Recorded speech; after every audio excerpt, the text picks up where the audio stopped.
sentimientos, lo siento. Siento que te vi en mí, que me vi en ti, que saltamos justo en el momento. Hoy en palabras lo entiendo, pero en sentimientos lo siento. Siento que te vi en mí, que me vi en ti, que saltamos justo en el momento. Culpables porque si fue por amor, si fue por el pacto que hicimos los dos, si fuese al revés, no sé si lo ves, porque lo que sientes no siempre se ve. Si fue porque sí o fue por error, si hubiese una herida no sería de amor. Y en la soledad también lo sabrás, que amarse una misma también es amar.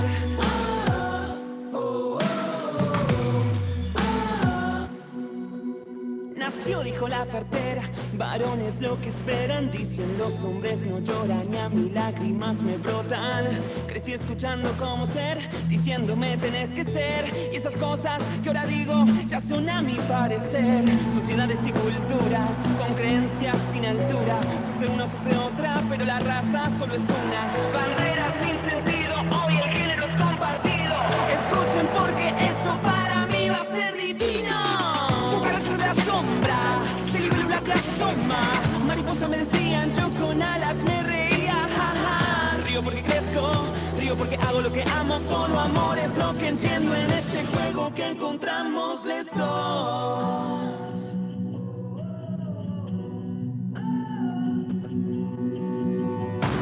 Culpables porque si fue por amor, si fue por el pacto que hicimos los dos, si fuese al revés, no sé si lo ves, porque lo que sientes no siempre se ve. Si fue porque sí o fue por error, si hubiese una herida no sería de amor. Y en la soledad también lo sabrás, que amarse a uno mismo también es amar.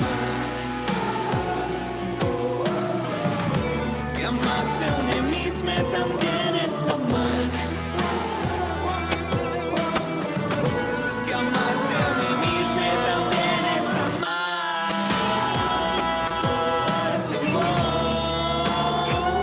También es amar. Que amarse a uno mismo también es amar.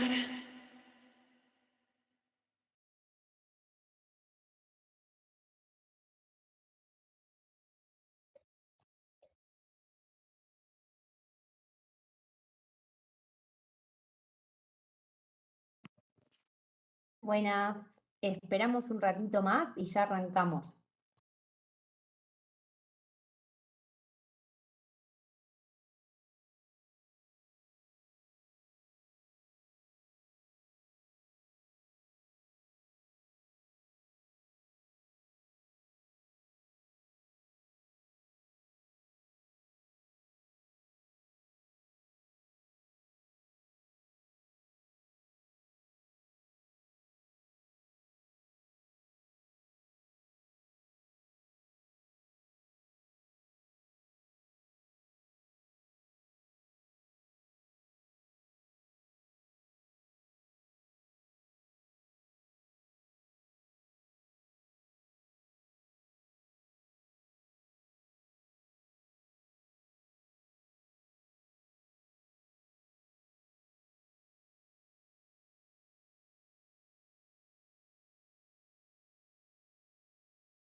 Ahí hay compañeras que me escriben que no están pudiendo entrar. Ah, ahí las veo, ya entraron. Disculpen. Bueno, menos mal. Gracias por avisar igual.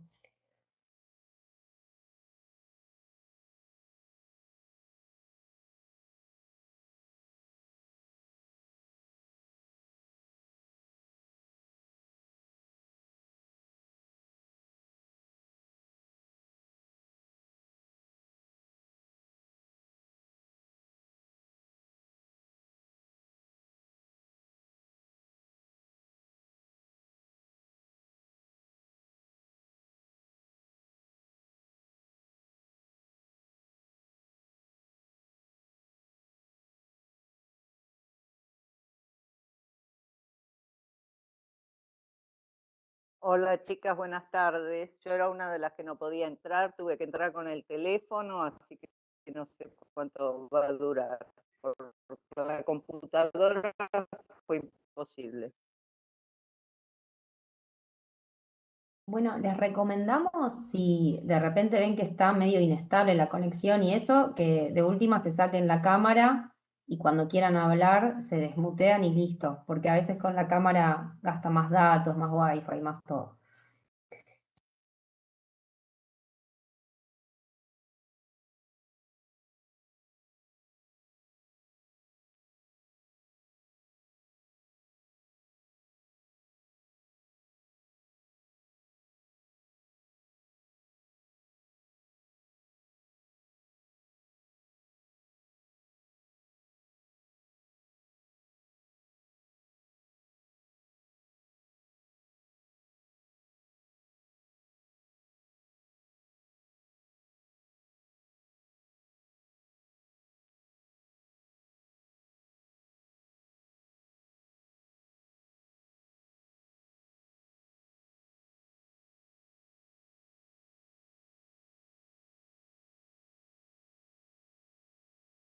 Bueno, vamos a ir arrancando. Bienvenidos a todos, a todas, a todos. Mi nombre es Victoria Barros, yo formo parte de la Unidad de Géneros y Diversidad del INAES, que estamos, bueno, organizando este taller de lenguaje inclusivo. Bueno, esta es la última clase, la tercera y última, así que le vamos a pasar la palabra a la doctora Paula Ferioli, que es la responsable del área de la UGD. Así nos da unas palabras de bienvenida. Hola Poli, ¿cómo estás? Hola Vicky, hola a todos, todas y todes. Gracias por conectarse. Muy agradecida por la presencia de Mónica Macha, porque bueno, es una de las militantes feministas y además diputada que está trabajando en el proyecto de ley de lenguaje inclusivo y bueno, en muchos temas más que hacen al feminismo y al transfeminismo. Así que gracias Mónica por estar y también contarles que estamos muy contentas, contentos, contentes, porque este es el primer taller de lenguaje inclusivo que podemos, en realidad la primera de todas las formaciones que impulsamos desde la unidad, que podemos compartir con las entidades, ¿no? Hasta ahora teníamos el campus virtual del INAES, que lo estábamos trabajando intrainstituto para los agentes, los trabajadores, trabajadoras, trabajadores, y ahora podemos abrirlo a toda la comunidad de la economía social, solidaria y popular. Así que bienvenidos. Contarles que se nos ocurrió esta capacitación, este taller, para poder darle un marco, ¿no?, a la resolución 900 del 2020 del INAES, que recomienda el uso del lenguaje inclusivo. Me parece que para que lo podamos llevar a cabo no solo en el instituto, sino donde es obligatorio, sino también en las entidades, a quienes les recomendamos que lo apliquen, tenemos que darles, ¿no?, así como un marco teórico, poder hablar de la práctica, ¿no? No limitarnos y saber, bueno, todo lo que vamos a ver hoy, lo que han visto en el taller y en las distintas clases, de que no es sumarle una E a las palabras y nada más, sino que implica nombrar, implica visibilizar, implica darle sentido y tener en cuenta un montón de normativa y un avance en derechos que hemos tenido a lo largo de estos años en nuestro país y que es una forma de visibilizarlo y reivindicarlo. Y hoy con todos los embates, o no sé cómo poder llamarlo de una manera feliz, que estamos teniendo, creo que hablar con lenguaje inclusivo y darle nombre a un montón de identidades es político y nombrar es político, así que celebro que estemos acá hoy todos. Y bueno, sin más, les doy la bienvenida y de nuevo muy agradecida a todos por las presentes. Bueno, muchas gracias Poli por las palabras. Y gracias, Mónica, también por estar presente. En principio pensamos en pasar un videíto de 2 minutos que forma parte de esta clase 3. La idea es mirarlo con una pregunta en mente que sería ¿por qué creemos que el uso del lenguaje inclusivo ocasiona tanto rechazo, ocasiona tanta resistencia y genera esas opiniones reactivas en la sociedad, en gran parte de la sociedad. Vemos, son 2 minutitos de una entrevista que le hacen a Pedro Saborido y bueno, él responde esto, ya les comparto. Ahí está.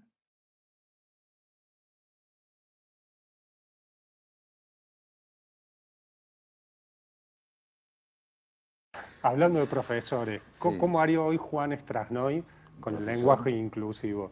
Estás con hambre, yo soy el mozo y me pedís que me apure para traerte la milanesa que me pediste. ¿Cómo lo decís? Amigo, habilita la milanga, que vengo con una lija bárbara, Habilita la milanga. Dale, amigo, habilita la milanga. Amigos son los huevos. ¿Por qué hablas mal? Acá tenés. Que la milanga. Ahí la... El sketch surgió de esto. Estábamos con Diego en la edición y uno de los chicos de la producción dice, voy a la esquina a pegar una cerveza. Y Diego le dice, pero habla bien, cachivache, le dijo. Y nos empezamos a reír. El pibe empezó a decir más, a propósito, más frases como estoy lija y todas cosas así, y nosotros hacíamos que nos enojábamos, ¿no? Como, pero habla bien. Y en realidad aparece ahí es la reacción de una corrección frente a algo que es nuevo. Siempre con Diego decíamos, hablando de rock, no seamos aquellos que odiábamos cuando éramos jóvenes, que era el tipo que te venía a explicar qué era lo bueno o lo malo, ustedes no saben nada. Entonces, el problema del lenguaje inclusivo, de lo nuevo, del rock nuevo, no es que exista, el problema es que yo envejezco. Ese es el gran problema. Entonces, ante lo nuevo reacciono. En realidad lo que estoy preocupado, o sea, mi problema es que estoy envejeciendo. Yo no reaccionaría mal, no es, hay cosas más graves que decirles gordes del SGT.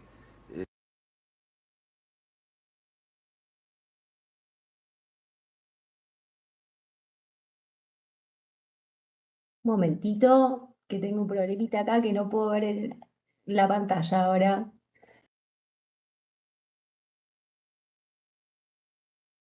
Problemas técnicos.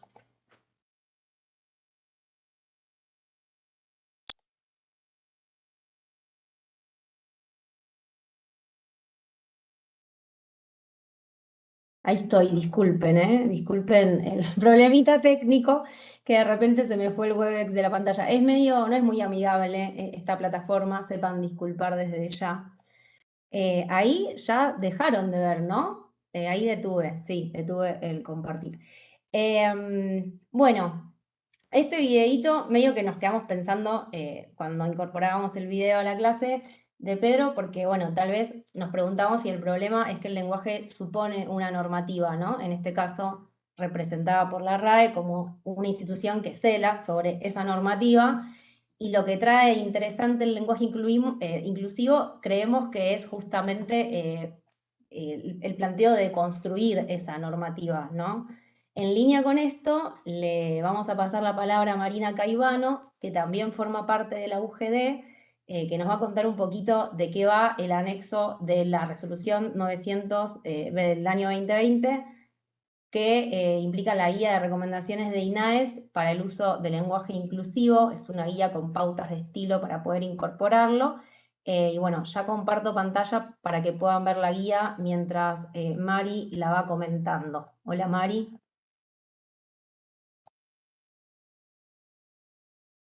Hola, buenas tardes.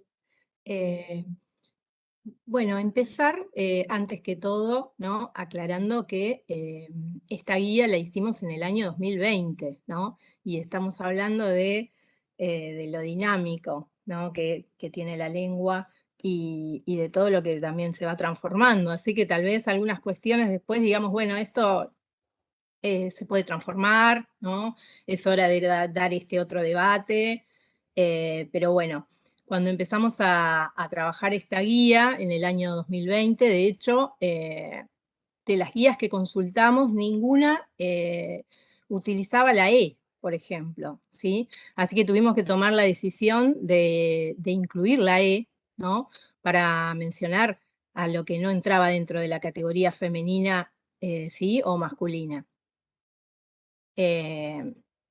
Principalmente, primero querría también comentar que la idea de esta guía son justamente, como es su título, son recomendaciones, no hay ninguna obligación, no es algo que se aprende a usar de un día para el otro, ¿no? Sino que es algo que se recomienda empezar a emplear, que lo notamos gradualmente, que creo que ya este es nuestro segundo taller, ¿no? Esta vez es el primero abierto, pero es nuestro segundo taller. Y creo que ya vemos que las cosas van, ¿no? Se van transformando también y como que ya no es tan raro lo que, ¿no? Ya no se ve tan raro lo que veníamos planteando en un principio, ¿sí? Para empezar, empezar a pensar la lengua como algo que no es estático, ¿no? Ni permanente, como venía diciendo, sino que se modifica en relación con el habla, ¿sí? Y cuando un cambio lingüístico se consolida, se informa a la Real Academia Española para que dé cuenta del nuevo uso y lo incluya en su diccionario, ¿no? Decíamos, esto no atenta contra la unidad del idioma, pero bajo la premisa de lo que no se nombra no existe, de George Steiner, utilizamos esta referencia, ¿no? Al marco de nuestra existencia que constituye el lenguaje simbólico. No solo hablamos, ¿no? Sino que lo que pensamos y lo que vivimos es de acuerdo a él. Y ahí está la importancia, ¿no? Entonces el lenguaje no es algo natural, ¿no? Sino que es una construcción. Y es una herramienta que participa, por ende, en la distribución de poder de una sociedad, ¿sí? Bueno, entonces, como decíamos, en el anexo de esta resolución, que es la 900 del 2020, se encuentra la guía de pautas de estilo del lenguaje inclusivo que contiene ejemplos, ¿sí? Contiene ejemplos concretos, sugerencias, opciones para nombrar cargos, ejemplos sobre uso de artículos, pronombres, formas impersonales. Se aconseja que esta guía, ¿sí? La apliquemos en todos los mensajes, todos los documentos, los asesoramientos, todas las comunicaciones, las normativas, que se empiece a usar en los formularios, en las planillas. Y bueno, por supuesto, aclarar que no queremos, nadie quiere aquí corromper el lenguaje, ¿no? Pero sí avanzar hacia una igualdad que ya no sea algo implícito, ¿no? Algunas de las fuentes que utilizamos antes de hacer la guía fueron, por ejemplo, en ese momento había salido la guía para el uso del lenguaje inclusivo del PAMI, la guía para el uso de un lenguaje no sexista e igualitario de la Honorable Cámara de Diputados de la Nación. Esa guía había salido en el 2015. También utilizamos una guía de Perú, ¿sí? Que se llama Si no me nombras, no existo, del Ministerio de la Mujer y Poblaciones Vulnerables del Perú. Y en la parte, sobre todo en el tema de incluir la E, también nos basamos en un trabajo en la revista Anfibia de la UNSAM, realizado por María Florencia Alcaraz. Empezando ya con algunos de estos consejos que tenemos aquí, la idea es dejar de reproducir los patrones que predominan en los actos comunicativos, ¿no? Y que son desiguales, ¿no? Por ejemplo, el uso de estereotipos. ¿Qué significa hablar de estereotipos? Es importante que en la comunicación se conozca la existencia de estos patrones o estereotipos para no continuar reproduciéndolos, ¿no? ¿Qué hacen los estereotipos? Representan un papel para las mujeres y para los hombres según los roles, ¿no? Y para las personas LGTBIQ directamente, a veces directamente están invisibilizadas, ¿no? Pero estos roles que se espera que cumplan en la vida pública, en la vida privada, son estereotipos, ¿no? Y a veces los seguimos reproduciendo en el lenguaje. Por ejemplo, ahí tenemos un ejemplo que es, ¿hay alguna empleada de limpieza en el organismo? ¿Sí? Que estamos ahí tenemos un estereotipo, ¿no? Estamos dando por sentado que para trabajar en limpieza hay que ser mujer, ¿no? O que es un trabajo que es para las mujeres. Una forma más inclusiva sugerida podría ser, ¿hay personal de limpieza en este sitio? Otro ejemplo podría ser, enfermeras y médicos acudieron al llamado. ¿Sí? Ahí también tenemos un estereotipo, ¿no? Que para trabajar en la enfermería es necesario ser mujer y los médicos son varones, ¿no? Más inclusivo, en este caso neutro podría decirse, es personal sanitario acudió al llamado. ¿sí? Luego decimos que el lenguaje utilizado es androcéntrico, porque ¿qué hacemos con el lenguaje que se ha utilizado hasta este momento? Construye a la persona protagonista de todo como masculino, ¿no? Y la historia se cuenta en clave masculina también, ¿no? En este sentido, recomendamos el abandono de la utilización del término hombre como universal, ¿sí? Como un universal que invisibiliza a mujeres y personas LGTBIQ+. En estas situaciones, ¿qué podemos utilizar? Podemos empezar con, por ejemplo, reemplazar por el término humanidad, ¿sí? Especie humana, personas, ¿sí? Tenemos un ejemplo ahí, la mayoría de los empleados tiene experiencia. Más inclusivo sería, la mayoría del personal tiene experiencia, ¿no? Un ejemplo 2. Los trabajadores y sus esposas están presentes. Más inclusivo serían las trabajadoras, los trabajadores y sus cónyuges, compañeros, compañeras, están presentes. Luego tenemos otro problema que también tiene el lenguaje que no es el inclusivo, ¿no? Es la invisibilidad de mujeres y diversidades, en que incurre habitualmente, ¿no? Por ejemplo, los trabajadores del Ministerio X son convocados a una reunión para ser informados sobre las mejoras laborales. La reunión es convocada por los representantes sindicales. Lo más inclusivo sería reemplazar los representantes sindicales, es decir, la asociación gremial X convoca al personal del Ministerio B, ¿sí?, a una reunión informativa sobre mejoras laborales. Eso podría ser de una manera neutra igual, ¿sí? Si no, también podemos usar el desdoblamiento, ¿no? Entonces decir, la asociación gremial convoca a trabajadoras, trabajadores, ¿sí?, a trabajadoras y trabajadores, o si nos planteamos el tema de la I, también podría ir trabajadores, ¿sí?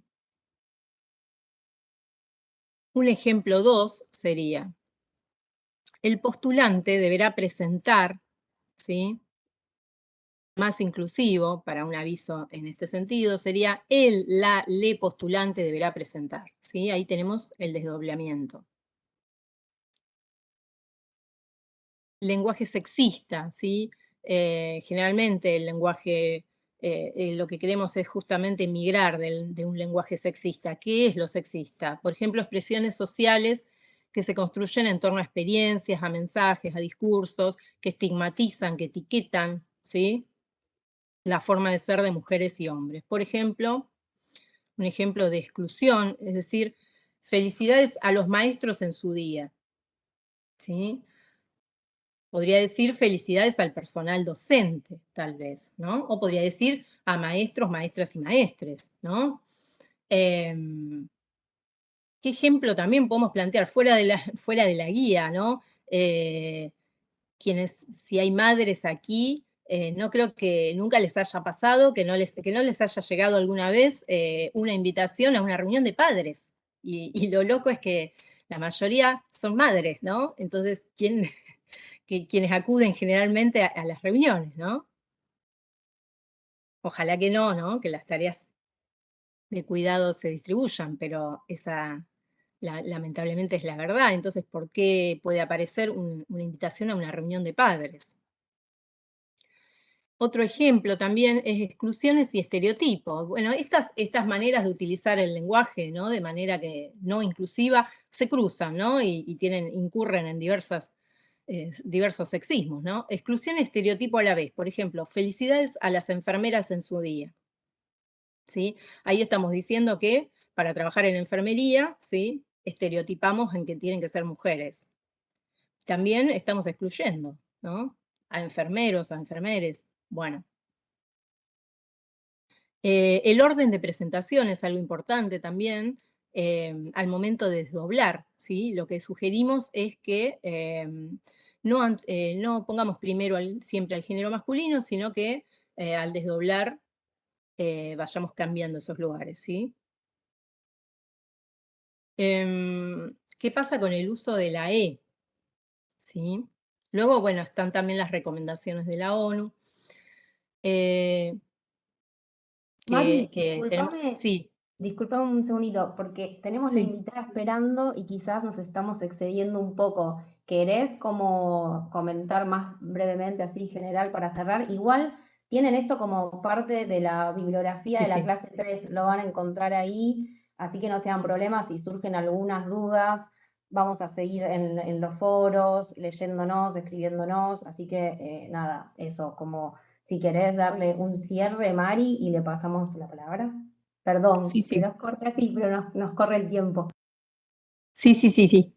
Bueno, justamente explicar de la E, que primero se empezó con una X, con el arroba. ¿Por qué no utilizamos el arroba y la X? Porque no son caracteres que están en el alfabeto, y luego esto puede traer problemas en los documentos jurídicos, en fin, no se pueden utilizar. Entonces la E surgió para salir de las categorías binarias, y también nos permite utilizar en un plural la E cuando desconocemos la identidad de género de las personas a quienes estamos hablando, ¿sí? Bueno, para finalizar, la idea de que esto es algo que se va notando de a poco, y que también nos queda pendiente de actualización la I, que está aún en debate, y bueno, y que sigue despertando las más feroces resistencias. Bueno, muchas gracias, Mari. En principio les habíamos comunicado que hoy iban a haber dos invitadas, pero bueno, la profesora e investigadora en Comunicación, Tecnologías Digitales y Feminismo, Claudia Laudano, de la Universidad Nacional de La Plata, tuvo un inconveniente personal y no pudo estar hoy, pero les manda saludos a todos a pesar del imprevisto. Y ahora sí, le vamos a dar la bienvenida a una invitada muy especial. Ella es diputada nacional por la provincia de Buenos Aires, del Frente de Todos, presidenta de la Comisión de Mujeres y Diversidad y autora del proyecto para garantizar el ejercicio del lenguaje inclusivo en las instituciones. Mónica Macha, bienvenida. ¿Cómo estás? Hola, ¿qué tal? Buenas tardes. ¿Se escucha? Bien. Se escucha bien. Bueno, en principio, gracias por la invitación. Para mí siempre es un honor participar de las actividades donde, bueno, están las compañeras, compañeros y compañeres con inquietudes y tratando de ver cómo fortalecemos también, digo, tanto en el territorio como en las organizaciones, una mirada, una perspectiva que sí, que está entre el feminismo y el transfeminismo, que también son conceptos que generan muchas discusiones dentro del movimiento feminista, y que en definitiva estamos de algún modo en un proceso que para mí tiene mucho que ver con la democracia, que tiene que ver con la inclusión, en el cual nuestro país además ha tomado como una iniciativa que es importante para quienes estamos acá, y también es importante para la región, ¿no? Esta posibilidad de poder pensar en leyes que implican políticas públicas. Y por supuesto, este año se cumplieron 10 años de la Ley de Identidad de Género, digo, como para también poder ubicar que cada cosa en la que vamos profundizando, de algún modo se articula con ese proceso histórico, y que es un proceso que nos ha permitido, yo creo que crecer como país, crecer como personas, que nos hace mirar la situación de todas las identidades de género, que nos hace problematizar cosas que tal vez teníamos muy, muy instaladas, ¿no? Por ejemplo, para quienes nos autopercibimos mujeres cis o varones cis, en algún momento poder también preguntarnos cómo construimos esa identidad, ¿no? Porque cuánto hay de construcción, cuánto hay de imposición. Y entonces, a mí por lo menos he podido, digamos, acompañar y estar en compañía de compañeras y compañeros y compañeros que han hecho ahí otro proceso a mucha conciencia, ¿no? En función de sus sentires. Y esto, digo, me parece que es interesante también como para poder pensar cuánto a veces reproducimos por imposición, por normativa, por esa matriz patriarcal que tanto nos cuesta deconstruir, pero que yo creo vamos en un proceso permanente, sin pausa, y que, que en definitiva también vamos logrando avances. Para mí el haber logrado en estos años la legalización, la interrupción voluntaria del embarazo, también es una discusión que de algún modo se articula, porque en definitiva es poner de manifiesto una necesidad en términos de sanitarismo, un problema que teníamos en nuestra salud pública y que hoy, aún con heterogeneidades, ¿no? Siempre estamos como de algún modo como en alerta y viendo muy bien qué pasa en cada provincia, en cada hospital y demás, bueno, nos ha permitido un debate cultural muy profundo, que pone en cuestión no solamente, que ya en sí mismo es muy importante, la posibilidad de que cada persona pueda decidir sobre su propio cuerpo, sobre su proyecto de vida, sobre cómo encara todo esto, sino que me parece que tiene otra profundidad y que es esto, es como poner de algún modo en cuestión qué tipo de familia queremos construir, ¿no? Salirnos ya de la idea de familia tipo, sino familias, construcciones, relaciones, vínculos, y eso tiene también una fuerte eficacia y fuertes efectos en la vida social y cultural.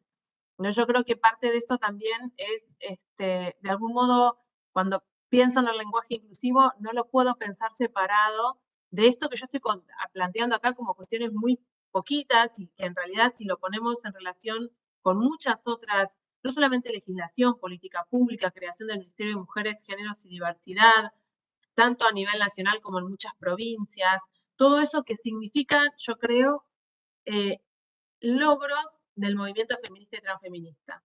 Y dentro de estos logros y dentro de estas acciones que vamos, y que siempre igual es para mejorar, siempre hay situaciones que no terminan de tener la eficacia que necesitamos, y eso es una discusión permanente porque es la discusión también que implica la política, la militancia, el activismo. Pero sin duda vamos ampliando y vamos generando canales, y todo esto para mí fundamentalmente está sostenido por las organizaciones, por esos activismos que muchos lo podemos encontrar en los partidos políticos, pero hay muchísimo más que está por fuera de los partidos políticos y que tiene que ver con otras organizaciones, y que eso, digo, me parece que también hace la riqueza de nuestra democracia. Entonces, en ese contexto, nosotras y nosotros nos juntamos con algunos, con compañeras, compañeros y compañeros para pensar este proyecto, que es un proyecto bien sencillo, y me parece que como que encontramos este punto en donde decimos, ni obligamos a todas las instituciones a usar el lenguaje inclusivo, no estamos proponiendo la obligatoriedad de usar el lenguaje inclusivo, y mucho menos prohibimos, sino que estamos planteando que todas las personas que tengan la decisión de utilizar el lenguaje inclusivo lo puedan hacer y puedan ejercer ese derecho. O sea que en términos, digamos, de lo que es el proceso legislativo, es sumamente sencillo, y es más, tiene una sola comisión, que es la Comisión de Legislación, para poder avanzar. Después, obviamente, hay que construir el consenso político para poder tratarlo, que en eso estamos, y que, como decían recién las compañeras, tampoco es tan sencillo, porque hoy en la Cámara tenemos una situación de muchísima paridad con Juntos por el Cambio. Cada cosa que hacemos tiene que estar muy consensuada con ese otro espacio, que entiendo también es una definición del pueblo y de la democracia, de decir que la Cámara tenga esta configuración, pero esto hace que cada proyecto que queremos trabajar implique esto, muchos consensos, muchos acuerdos. Y este es un tema que, si miramos Juntos por el Cambio y cómo han actuado en la ciudad de Buenos Aires, bueno, es un tema que genera esa polémica. Entonces, quería contarles que este trabajo, este proyecto, lo fuimos pensando y lo fuimos diseñando con Mara Glossman, que ella es doctora, es investigadora del CONICET, con sede en el Instituto de Lingüística de la Universidad de Buenos Aires y profesora titular de la Universidad Nacional de Burlingame, con la doctora Guadalupe Maradei, que es profesora e investigadora de la Universidad de Buenos Aires, especialista en teoría y crítica literaria con perspectiva de género, y con Sasa Testa, él es magíster en estudios y políticas de género, becarie de Claxo por el Diploma Superior en Formación Política, doctorande en Ciencias Sociales y activista trans no binaria. Lo nombro a los compañeros porque yo tengo como una dinámica de trabajo acá en el Congreso que es eso, que siempre sea con otras personas, que sea con personas que además vienen en esta militancia por determinados temas, porque enriquecen la mirada claramente y porque en definitiva, entonces, los proyectos que podemos ir pensando, diseñando y presentando tienen un sustento, digamos, o tienen una base de organizaciones o de referentes sobre cada temática. Y en el caso de este trabajo, nosotros nos basamos en 3 ejes fundamentales. Uno tiene que ver con, bueno, un poco recién hablaban de esto, de los organismos internacionales y la legislación. Tomar como antecedentes, bueno, mucho de eso, de esas normativas que son internacionales a los que la Argentina adhiere y que se están planteando la utilización del lenguaje inclusivo. Entonces digo como para poder ubicar que también hay un proceso social en el cual se pone en juego y se articula este proyecto de ley. La otra es la gran cantidad de resoluciones académicas y de guías institucionales, ¿no? Cuando vamos a revisar, y ya de hecho ustedes hablaban de nuevas resoluciones que de hecho habría que actualizar esta fundamentación del proyecto, porque bueno, hay muchísimas universidades y distintos organismos que plantean dentro de sus condiciones la utilización o la posibilidad de utilizar el lenguaje inclusivo. Y el último fundamento está vinculado a las cuestiones de la lingüística, y por eso también el aporte de los compañeros que recién les comentaba ha sido tan interesante, porque en definitiva cuando queremos, muchas veces en la discusión más cotidiana y a veces en las discusiones que algunas personas que tienen mucha influencia en los medios de comunicación tienen ese rechazo, y retomo esto de la pregunta, ¿por qué el rechazo? Tienen tanto rechazo con el lenguaje inclusivo, que es más, hasta para fundamentar ese rechazo plantean si la RAE lo considera o no y demás. Y me parece bien interesante esto porque en definitiva la RAE puede llevar adelante una normativa, pero digamos, frente al lenguaje hay una cuestión muy dinámica, ¿no? No es una situación que se pueda plantear esto sí, esto no. Es como difícil esa idea de poder generar la prohibición o la posibilidad de una utilización dentro del lenguaje cuando el lenguaje es dinámico, cuando tiene que ver además con los procesos históricos, sociales, políticos. Entonces, lo que veíamos con los compañeros es que no hay ninguna cuestión vinculada a la lingüística, o digo desde ese pensamiento más científico, más de la disciplina de la lingüística, donde se plantee que por alguna razón no se pueda llevar adelante la utilización de este lenguaje. O sea, son absolutamente los rechazos o los fundamentos que a veces quieren aparecer como fundamentos con algún argumento, con algún sustento, no en la ciencia, pero a veces se quiere tironear desde ahí. Bueno, lo cierto es que no tiene nada que ver con esto. Son absolutas definiciones políticas, son absolutas definiciones de un pensamiento que podemos decir patriarcal, conservador, que en definitiva es muy excluyente. Y hay algo que como las mujeres, digamos, por nombrar a las mujeres cis, hemos experimentado en estos años, y es que antes hubo un tiempo en donde, me sale como que hubo un tiempo que fue hermoso, pero no, hubo un tiempo en que se hablaba solamente masculino, y era lo normal, digamos, entre comillas. Estaba totalmente asumido que cuando se hablaba en masculino, estábamos incluidas nosotras también. Y hubo un momento en que empezamos a cuestionar eso, al punto tal que hoy sería muy difícil, es muy difícil para una persona que no pueda, por lo menos pensarlo binariamente, ¿no? O sea, que hable solo en masculino dirigiéndose a un auditorio donde hay distintos géneros, genera ya un rechazo, genera como, bueno, esta persona no está de algún modo aceptando novedades, ¿no? Está como, pasaron un montón de situaciones, un montón de disputas y las sigue habiendo dentro del movimiento feminista y transfeminista, y esta persona sigue hablando en masculino. O sea, digo, hubo todo un proceso. Yo me acuerdo cuando cuando Cristina empezó a hablar y hablar a las mujeres, ¿no? Y hablaba de todos y todas, que fue una novedad, ¿no? Fue como un momento en donde, bueno, empezó también a generarse otra cosa. Y obviamente que esa diferencia no es solamente una diferencia que un día empezamos a nombrar, es una diferencia o es un modo de expresarnos que está absolutamente apoyado en leyes, en políticas públicas, ¿no? O sea, ¿cómo poder pensar ese proceso si no es en el marco de un proceso político de inclusión? Y lo mismo creo que pasa ahora con el lenguaje inclusivo, cuando estamos haciendo este ejercicio, y claro que cuesta más, y como que hay que, no fluye, ¿no? Es como tal vez hablar como estamos más acostumbrados, hay que hacer un ejercicio. Pero bueno, a mí me parece que ese pensamiento, esa reflexión antes de hablar, además de que es buenísimo para evitarse un montón de conflictos, también da cuenta del ejercicio que significa poder acompañar nuestra forma de hablar con ese proceso político en el que queremos insertarnos.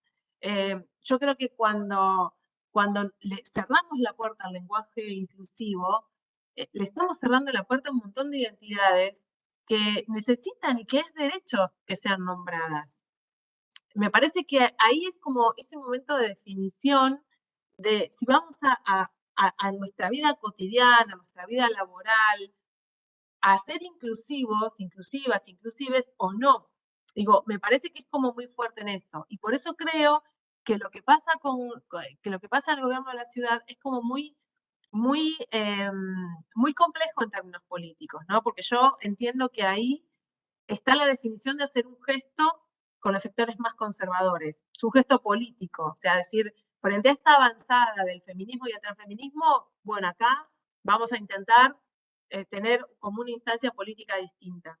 Ahora, ese gesto político implica un sufrimiento y un padecimiento para un montón de personas. Yo pienso en las pibes que están llevando adelante, tenemos todo un proceso que implica que la transición entre los géneros se va a producir en esos años de infancia, en la adolescencia, y lo que está diciendo este gobierno local de Cava es no se van a nombrar.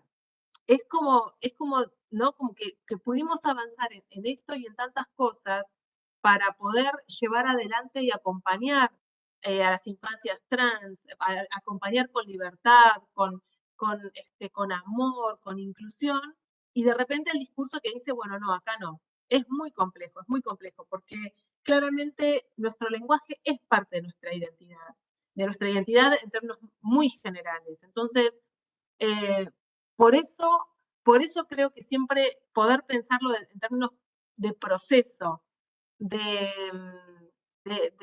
una historia que lleva adelante, que lleva y que se sostiene en luchas sociales, bueno, es el camino que elegimos. A mí me parece que bueno, un poco al pensar en el lenguaje inclusivo, pienso en estas líneas, no pienso en estas dimensiones. No puedo dejar de recordar situaciones en donde se han tomado decisiones muy complejas en pibes, en pibas, en adolescentes, porque no tuvieron un lugar para poder llevar adelante esa transición y para poder expresar con libertad y con cuidado, con los cuidados que las instituciones deben tener, poder dar cuenta de esa transición. Así que yo creo que en ese sentido, de nuestra parte vamos a estar trabajando fuertemente en poder lograr la sanción de esta ley, junto con muchas otras que hacen a la posibilidad de ampliar derechos. Y creo que mucho de lo que podamos hacer, obviamente, está muy ligada a ese activismo del que hablaba al principio, y por supuesto también a esa tarea tan importante que se da desde el cooperativismo, desde el movimiento cooperativista, porque ahí hay una construcción política que hace una diferencia. Yo nunca estuve en una cooperativa, pero sí escucho muchas compañeras, compañeros y compañeros que sí, pero sí acompaño muchas cooperativas en distintas temáticas y veo esos procesos que empiezan como procesos vinculados al trabajo o a una acción o a poder pensar una tarea, pero que en definitiva transforma la vida de esas personas, ¿no? Y les permite construir mundos distintos, ¿no? Mundos que tengan otras características políticas, y el lenguaje inclusivo yo creo que propicia todo eso también.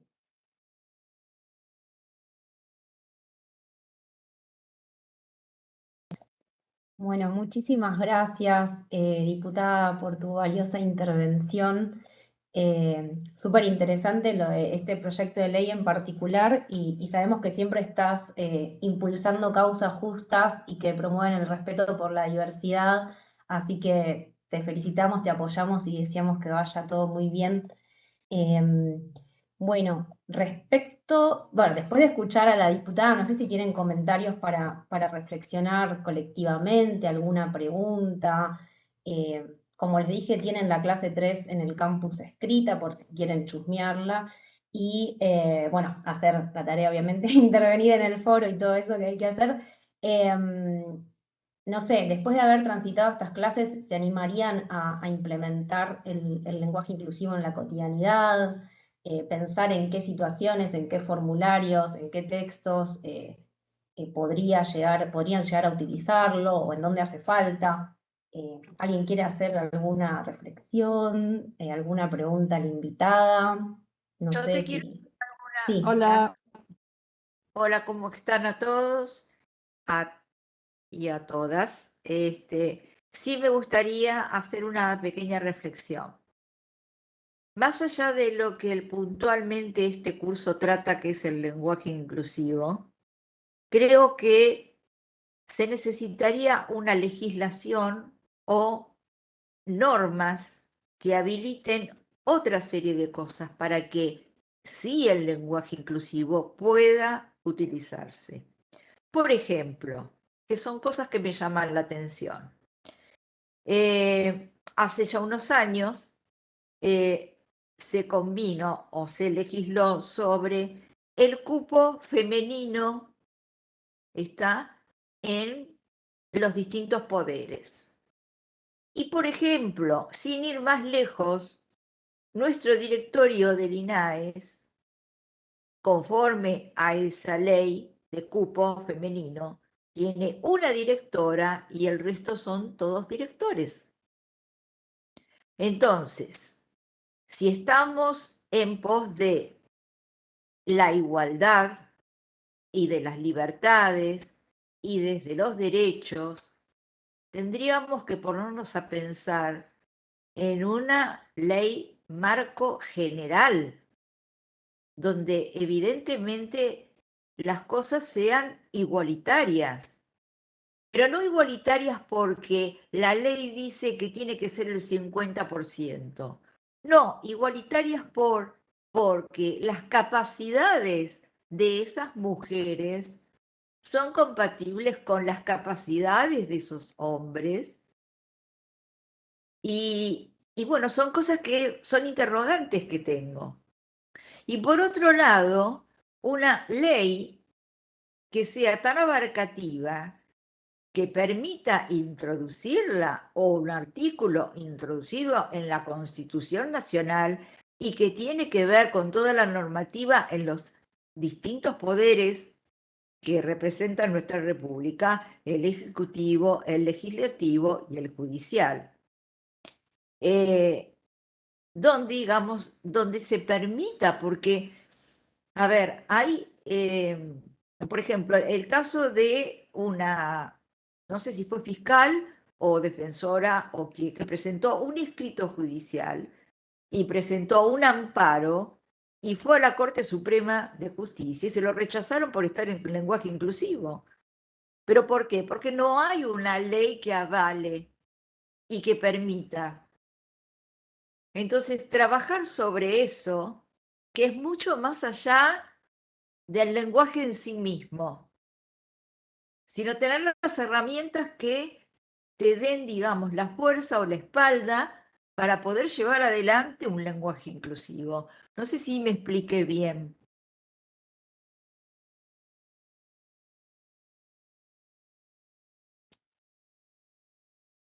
¿Me escucharon? Sí, Sí, Mónica, ahí está. sí, estaba escuchando. Cristina, Yo creo que en principio en relación a la primera parte de tu intervención, Cristina, creo que nosotras, para nosotras y nosotros es la participación y la posibilidad de estar en lugares de decisión dentro de la política y en otros ámbitos también, no está dada, o sea, digamos, es algo que a construir permanentemente y por eso necesitamos en su momento la ley de cupo de género y hoy ley de paridad. Si nosotros no hubiésemos tenido cupo o paridad, no estamos en el Congreso, no hubiésemos estado. Entonces, y no tiene que ver con nuestras capacidades, porque podemos tener muchas más capacidades que nuestros compañeros, pero hay una lógica digamos, del mundo masculino, del mundo de esa corporación masculina que tiene un código y la política y la actividad política estuvo pensada y estuvo hecha por varones. Entonces, donde nosotras siempre laburamos, participamos, somos parte de las organizaciones, tenemos tareas, pero después a la hora de definir los determinados lugares de decisión, ahí no contamos. Contamos porque tenemos leyes. Leyes que fuimos militando fuertemente entre las propias compañeras. Y los acuerdos para poder tener tanto cupo allá en el 90, cuando se hace la reforma constitucional, como en estos años con la paridad, fue gracias a las compañeras que se organizaron en organizaciones transversales, porque si no, esas leyes tampoco se hubiesen votado. Hoy pasa que podemos estar en determinados lugares, pero todavía no accedemos, y es como la pelea que tenemos por delante, al momento en que se toman las decisiones. ¿Cómo se construye una lista de diputados, diputadas, diputades, por ejemplo? En general es un encuentro y un acuerdo entre varones, que dicen, digo, hasta en nuestra fantasía decíamos, bueno, Evita cuando constituye el Partido Peronista Femenino y cómo trabaja con esas compañeras para que vayan a censar en cada una de sus provincias. O sea, las primeras diputadas que tuvo la Argentina, creo que eran 7 diputadas, antes del 55, llegan a esa banca a partir de haber constituido el Partido Femenino, el Partido Peronista Femenino. Sí. Que no es la rama femenina que se constituye después de la muerte de Evita. Es otra concepción de participación y de toma de decisiones. Entonces, para nosotras y nosotras, esas instancias necesitamos normativas y necesitamos mucha organización para poder acceder a esos lugares. Cuando vos vas a ver la trayectoria de los compañeros y compañeras, vas a ver que todos tenemos trayectoria territorial. Nadie llega a un lugar así de casualidad. Todas tenemos militancia, historia de haber trabajado en distintas instancias que tienen que ver con la actividad política. A veces tenemos mucha más formación académica que nuestros compañeros, porque es parte también de las restricciones. O sea, a nosotras se nos exige y nosotras nos ponemos en ese lugar mucho más que a un compañero para ser diputado o senador. Entonces, lo que digo con esto es que hay una desigualdad estructural también en relación a los géneros que necesitamos todo el tiempo estar trabajando, deconstruyendo, y eso no es una conversación, no es un diálogo, no es un acuerdo. Eso es, digamos, prepotencia de trabajo y organización de las compañeras y compañeros. Y en relación a la segunda parte, bueno, el proyecto que nosotros estamos laburando implica esto de poder ejercer el derecho a utilizar el lenguaje inclusivo. Hoy esa ley no está y entonces la posibilidad de utilizar el lenguaje inclusivo y que esto no sea rechazado depende mucho del organismo en el que estás trabajando. Hay tribunales que lo aceptan, hay tribunales que no, hay universidades que lo aceptan, hay universidades que tal vez no lo tienen explicitado, hay pibes. ¿Cómo empezamos nosotros a trabajar con este proyecto? Porque pibes de escuelas y pibas de escuelas secundarias nos decían que les rechazaban trabajos prácticos porque estaban con lenguaje inclusivo. Y ahí dijimos, bueno, fomentemos un proyecto donde no tenga ni que ver ni con la obligación ni con la prohibición, con la posibilidad de ejercer un derecho. Ahí nos posicionamos y bueno, y eso es lo que estamos laburando para poder tener una normativa que proteja a todas las personas en su ámbito educativo, en su ámbito laboral, a poder desarrollarse y trabajar y utilizar el lenguaje inclusivo en sus escritos. Digo, lo pensamos en las leyes, lo pensamos en un oficio, lo pensamos en un trabajo práctico, digamos, en todas las instancias donde nos podemos expresar.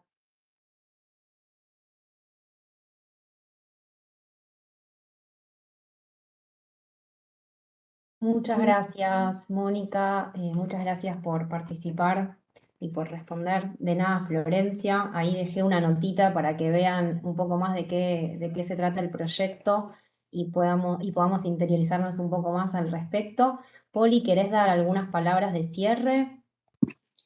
Sí, gracias, Vicky. Bueno, me quedo con algunas de las reflexiones de Mónica. Me parece que esto va mucho más allá del binarismo, ¿no? Es un tema muy importante tener en cuenta la ley de identidad de género, tener en cuenta sobre todo a las infancias que nos necesitan, que demos esta lucha, como decía Mónica. Es súper necesario que podamos garantizarles la libertad de ser nombradas a nuestros hijos, a las niñas. Entonces me parece que a veces nos cuesta como sociedad, porque estamos atravesadas y criadas y criadas en una sociedad patriarcal, corrernos un poco de esto de la heterosis norma y darnos cuenta que hay otras identidades que necesitan ser visibilizadas y nombradas, y es su derecho, porque como decía Mónica, ya tenemos leyes al respecto. Entonces, bueno, considerar esto, considerar al otro y considerar que es una batalla diaria, cultural y política, y que desde el instituto, en principio a través de esta resolución firmada por el directorio en 2020, impulsamos y aconsejamos intra-INAES, pero también tratamos de llevar a las cooperativas y a las mutuales que se use y que se ponga en práctica. De hecho, hace muy poco habilitamos, esto te lo quería contar, Mónica, porque fue todo como un logro político y un logro del instituto. Hace poco tuvimos el primer estatuto con lenguaje inclusivo, que se lo dimos a una cooperativa que hace 7 años, por ejemplo, para no dar fecha exacta porque no me la acuerdo, le habían negado un estatuto con lenguaje inclusivo, se los habían rechazado de legales de nuestro instituto, ¿no? Entonces, para nosotros fue un cambio enorme y un logro. De hecho, se lo entregamos con Alex hace el año pasado, en poder otorgarles su primer estatuto con el lenguaje inclusivo como debe ser y como impulsamos a partir de esta resolución. Así que vamos por ese cambio, estamos a disposición de todos desde la unidad de géneros para que las entidades que necesiten asesoramiento o bueno, ver cómo se puede modificar un acta o bueno, lo que necesiten, estamos y les esperamos en los próximos cursos, talleres y formaciones. Muchas gracias, Mónica, muchas gracias a todos, todas y todes. Dar un agradecimiento especial a mi equipa, Victoria, Matías, que se ocupó de organizar el evento, Marina, Julia, Gise, son un gran equipo de trabajo y me parece que sin ustedes no estaríamos logrando estos avances en el instituto. Gracias. Gracias, abrazo a todos, nos vemos.